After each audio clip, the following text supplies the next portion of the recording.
বশিষ্ঠাশ্রম বশিষ্ঠাশ্রম দেবালয় আসামের গুয়াহাটি মহানগরের দক্ষিণ পূর্বের সন্ধ্যাচল পাহাড়ে অবস্থিত একটি শিব মন্দির।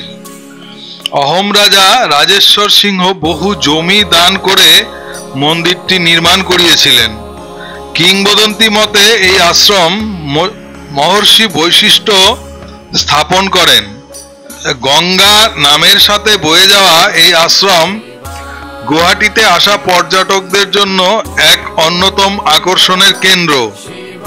পৌরাণিক ইতিহাস কালিকা পুরাণ মতে একবার ব্রহ্মার পুত্র বশিষ্ঠ মুনি নিমি রাজার শাপে দেহহীন হন।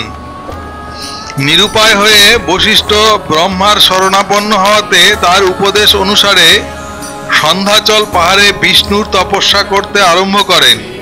তপস্যায় বিষ্ণু সন্তুষ্ট হন এবং বশিষ্ঠ, সন্ধম, ললিতা ও কান্তা এই ত্রিধারা প্রবাহিত করে গঙ্গাকে নামিয়ে আনেন। ত্রিধারার সঙ্গমস্থলে অবগাহন করে এবং জল পান করে বশিষ্ঠ মুনি পূর্ব রূপ ও কান্তি ফিরে পান।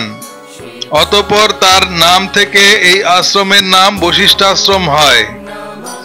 1751 থেকে 1769 খ্রিস্টাব্দে অহোম রাজা রাজেশ্বর সিংহ এই স্থানে পোড়া ইটের তৈরি অষ্টভুজাকৃতি এই শিব মন্দির নির্মাণ করান এবং আশ্রমে 835 বিঘা জমি দান করেন। এই মন্দিরে একটি গর্ভগৃহ রয়েছে যেখানে বশিষ্ঠ মুনির পায়ের ছাপ আছে বলে বিশ্বাস করেন স্থানীয় মানুষজন। অবস্থান ও দিক নির্দেশ: বশিষ্ঠাশ্রম গুয়াহাটি মহানগর থেকে প্রায় 11 কিলোমিটার দূরে অবস্থিত। বেলতলা বশিষ্ঠ পথগামী সিটি বাসে গড়ভাঙা হাতি ও প্রজাপতির সংরক্ষিত বনাঞ্চল পার হয়ে এই আশ্রমে যাওয়া যায়।